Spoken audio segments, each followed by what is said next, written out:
with her medal in hand. Let's welcome Jena Stearns.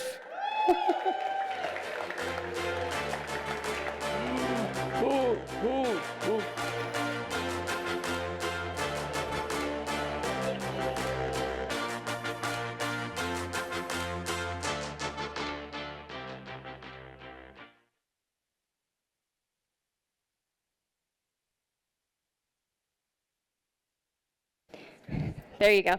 I put that up there so you guys are well aware that you're amongst royalty. Gold medal. I think my athletic partner said we were second place and we were the only entry. I don't know how the hell that happens, but we managed it. And I like how Chad left it up to you guys to decide if I was the benchy or the bencher. Why does everybody always assume that I didn't bench KP? I don't understand that. Yes, I'm half his size, but who cares? I'm strong.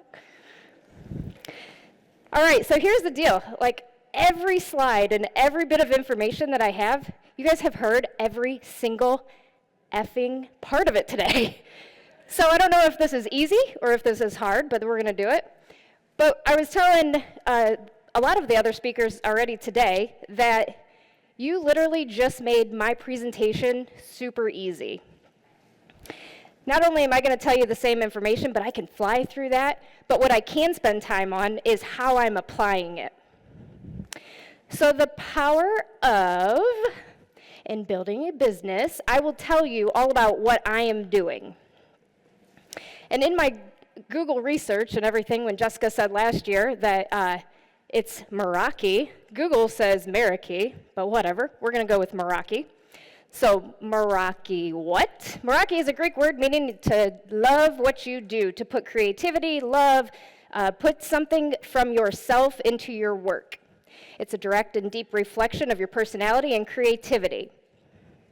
It's a meaningful life that radiates from you, and it's the light of the room that people talk about. People always say that you're the light when you enter the room.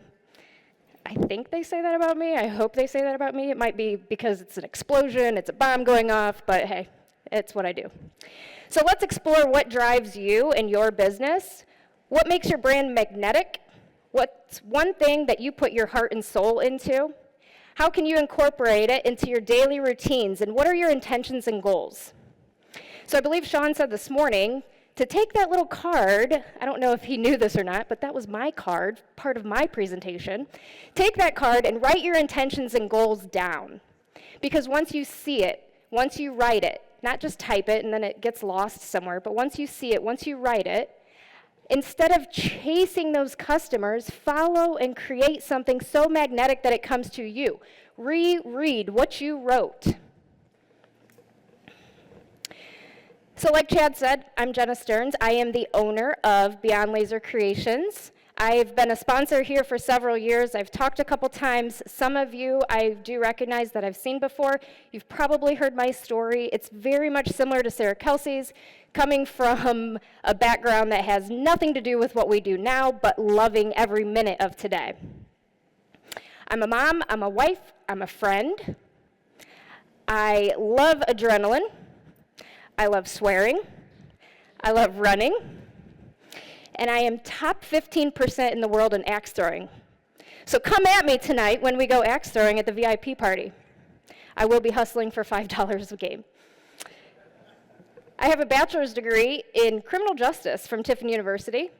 I held a property and casualty insurance license with the state of Ohio, but forget all that shit, that wasn't fun, that sucked the soul out of my life, and now I'm an entrepreneur.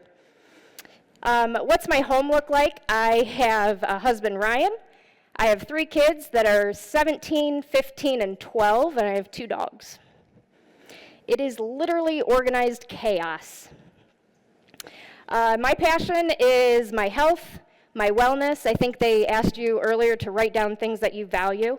The very first thing that I valued was my health, because before you can give to anybody else or to anything else, you need to be able and willing and strong, and you need to find your strength to do that, because if your bucket is empty, you have nothing to give anybody else. So what makes your brand magnetic, and what I'm doing in my business to do that? Are you promoting? Are you a bullhorn? Are you a magnet? Promotion is loud, it's temporary, it's often forgettable. There's little to no feeling or connection with it. Or are you leaving people feeling a certain kind of way? They want to come back to you. They want to know, like, oh man, I just left her store and that was so much fun. She made me feel like an artist. I walked in there not knowing if I could even draw a stick figure, but when I left, shit, I think I could do this. You need to make them feel like they are comfortable, like they are successful in what they're making, and they want to come back to you.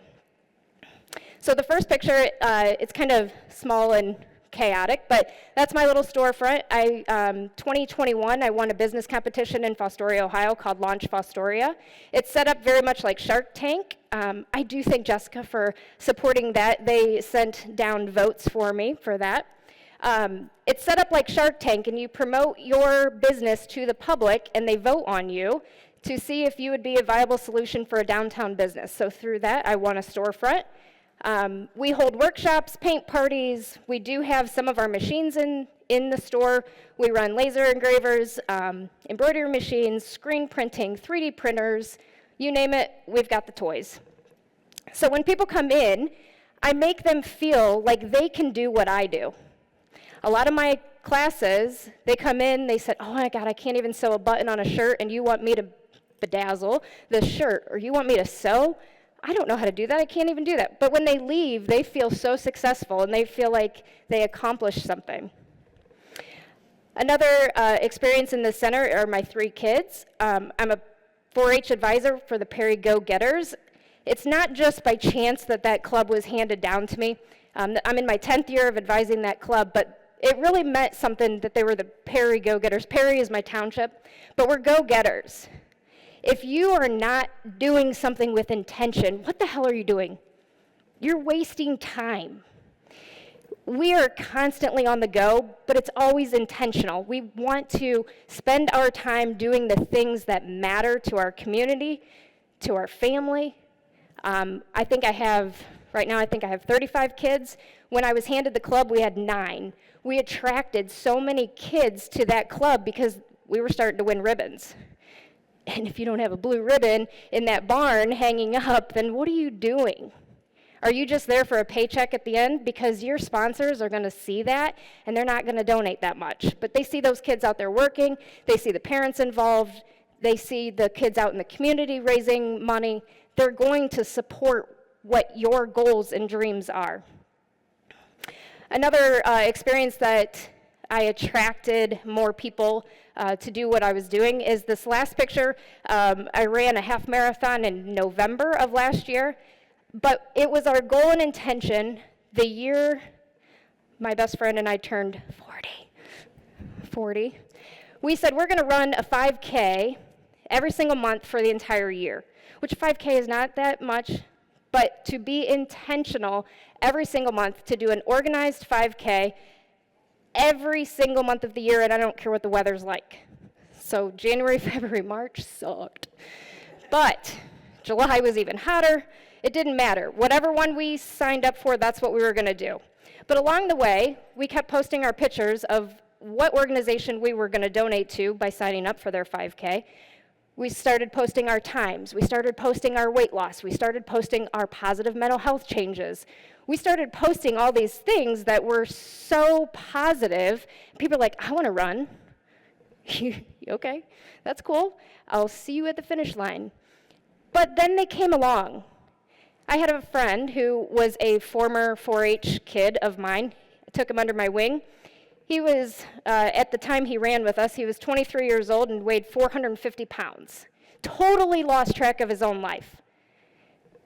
But he started working out. He started seeing all these positive changes in his life from going to the gym and exercise. And I said, come on, Dustin, please run with me.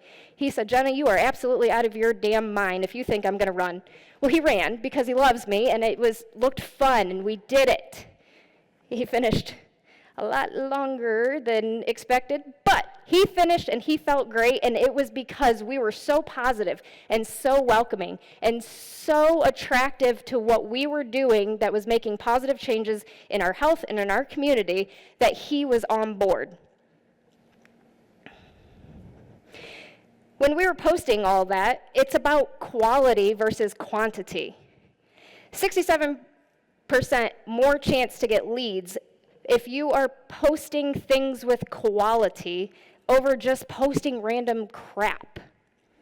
If you're focusing on valuable, well-crafted content, it's more effective in attracting and converting customers. Every single one of these professionals up here has told you all that. I can tell you it's real. I am living in it. I am doing the do. I am doing the grind. I am an entrepreneur. I don't have a background in anything that they do. But when I'm hearing what they're saying, I'm like, hell yes, I'm killing it. I'm doing exactly what they're doing. I'm doing it, and it's working. So I have a couple calls to action for you. Be authentic in your posting. We have heard all this AI. That's great. I do use it, but I tweak it. I make sure that it sounds like me. About a year ago, I had a girl that was doing a lot of my social media posting for me, and a lot of people didn't know until it was like a random holiday that I didn't necessarily think that it was a big deal. I won't say what to not offend anybody, but she posted a happy blah, blah, blah, and blah, it was like, somebody messaged me, who the hell posted that? You didn't do that. Oh, that doesn't sound like me. Then people started to realize I'm not doing my own posting. And then my numbers started to drop, like, shit. I need to post more authentic. I need to post real photos of you interacting and radiating your excitement and passion and vibe into the post. It made a huge difference when I started using pictures from my workshops, or I would make the project ahead and show the real photo instead of Pinterest photos that we were going to make. I was intentional with the sales. I was intentional with the post. Ask for the sale. Be direct and be intentional. You've heard that today. And be passionate. When you're passionate about something, people see that above all else. And we also heard today is they want to support your dream. What's one thing that you do with your heart and soul? Sarah Kelsey just said, it's the why more than the what.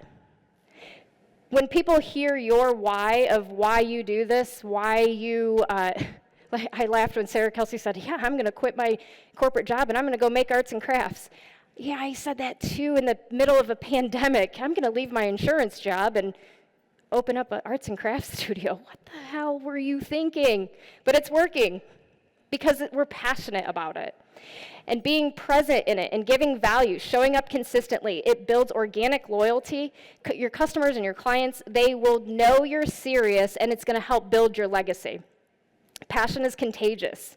There's so many times in the store when we have workshops that people are like, man, you were really passionate about this, and then they get passionate about it, and then they put more passion and creativity into their project.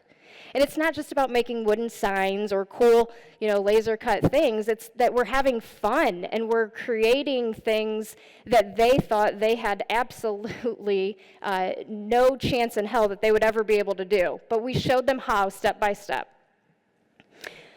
So where my heart and soul shines, I'll give you a couple examples, professional and personal. Because we are in the axe throwing community, which is a whole nother community in itself that we've learned. But this first picture here, Wood County Plays. Wood County is where I live, about, an hour and 10 minutes north of here. Wood County Plays is an organization that they build playgrounds for all-inclusive ages, abilities.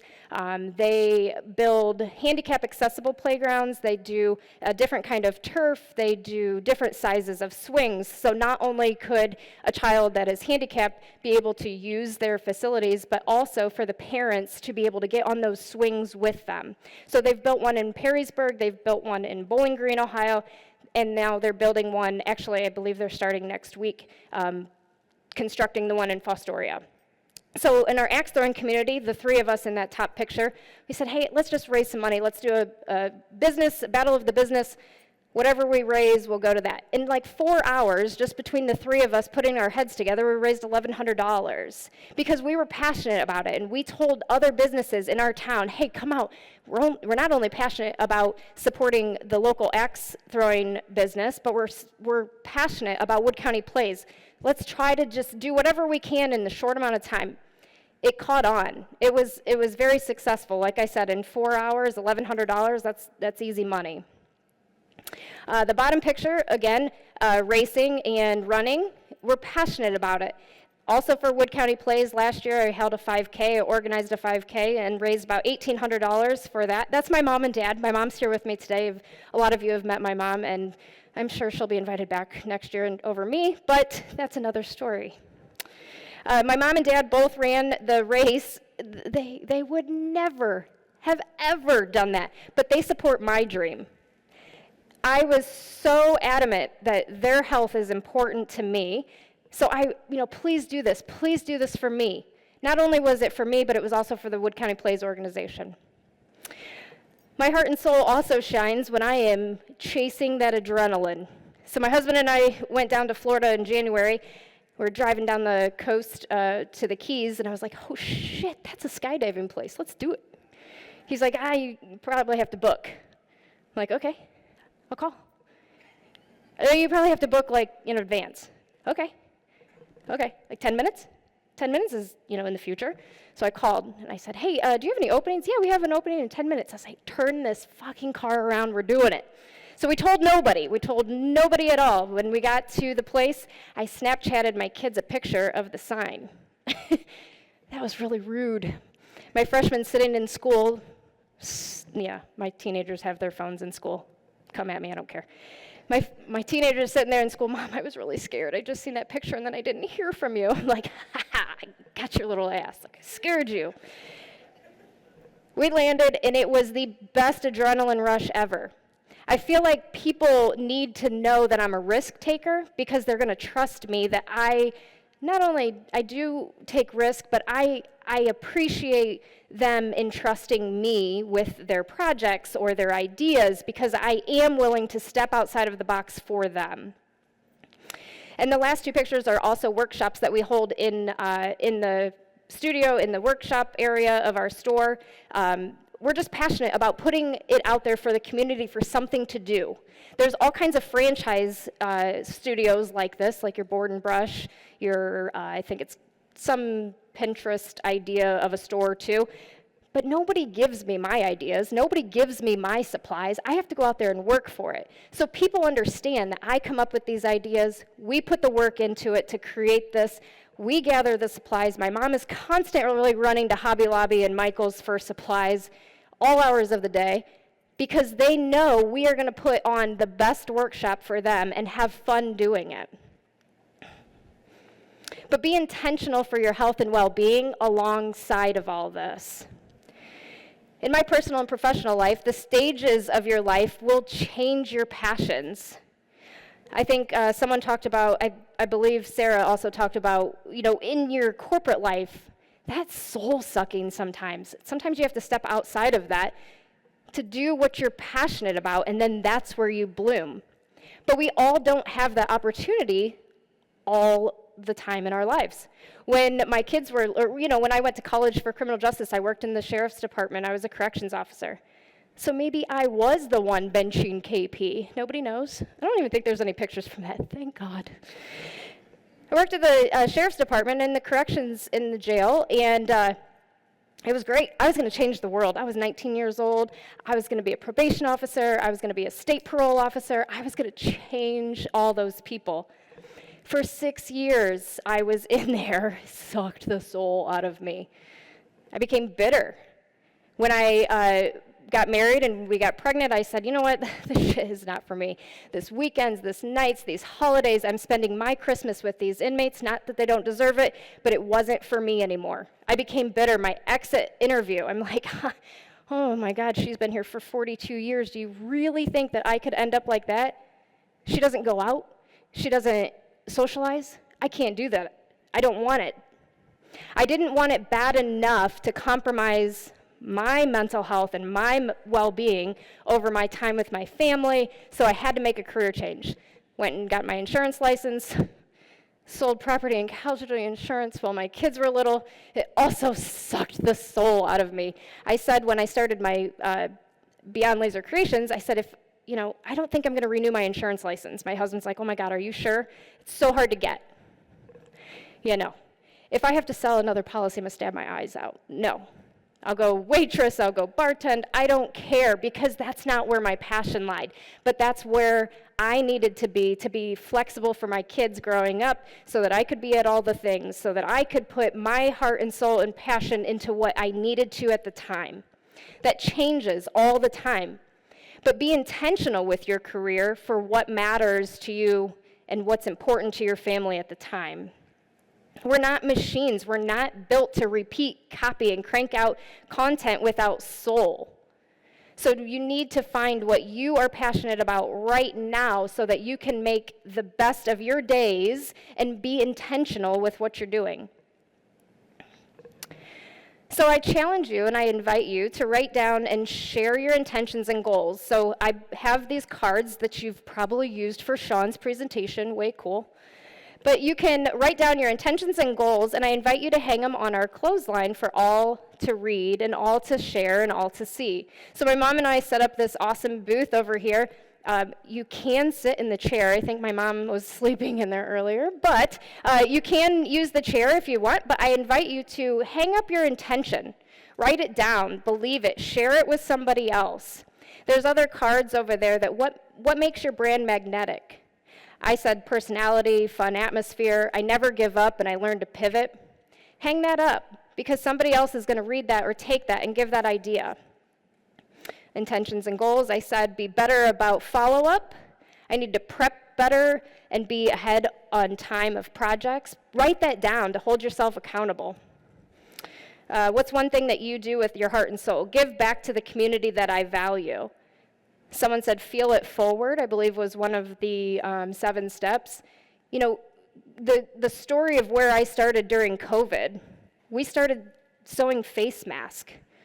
I had a lot of fabric in the basement. I had a couple sewing machines, and we needed to do something for our community, so we just started sewing. We sold over 6,000 face masks. We sold 1,000 by hand cutting them. And then I was like, oh my God, this is crazy. We were sewing 15 hours a day, so we found the laser cutter to cut the fabric faster. And by then, when we had 3 or 4 sewing machines going, I kind of had a sweatshop going on my kitchen table. It was a mess, but that's the way it worked because we needed to do that for our community. So I invite you to use these cards. There's all kinds of extras over there, and hang them up. Share your ideas with each other. This is obviously a networking event. Share your ideas. What's working for you in your community? How are you raising money for your things that you sponsor? I sponsor this event because I think that it's so important for all of us to gather and share ideas. I also support this event because I love that freaking VIP party and what comes after the VIP party. Share what you're doing intentionally for your business. I truly appreciate your guys' support. I want you to use the booth. I want you to see what we do. You can scan the QR code over there. I promise you that it's not going to spam you with anything. I don't make you sign up for anything because I really don't have time to go through all that crap. But I want you to use the booth. I want you to hang up these cards. And I also, please, share what you're doing with your heart and soul and passion because it's contagious. And somebody else is going to catch on to that. Somebody else is going to want to share your dreams. Somebody else is going to want to be on your team. So please hang up what you do, share them, pass them around. It'll be here tomorrow too. So please use that time. I'll be around also for, I know, a lot of the swag, your t-shirts, your lanyards, everything like that. We sponsor all that for the event. If you and your team needs things like that, I will be around also to talk to you guys about that. And I really, truly appreciate your time. And you can catch me at the Lima Olympics next, tonight, right? I believe there's no time. There's no organization, nothing like that. But please catch us at the Lima Olympics. That's right. It is tonight, the Lima Olympics. Give it up for Jena Stearns. All right.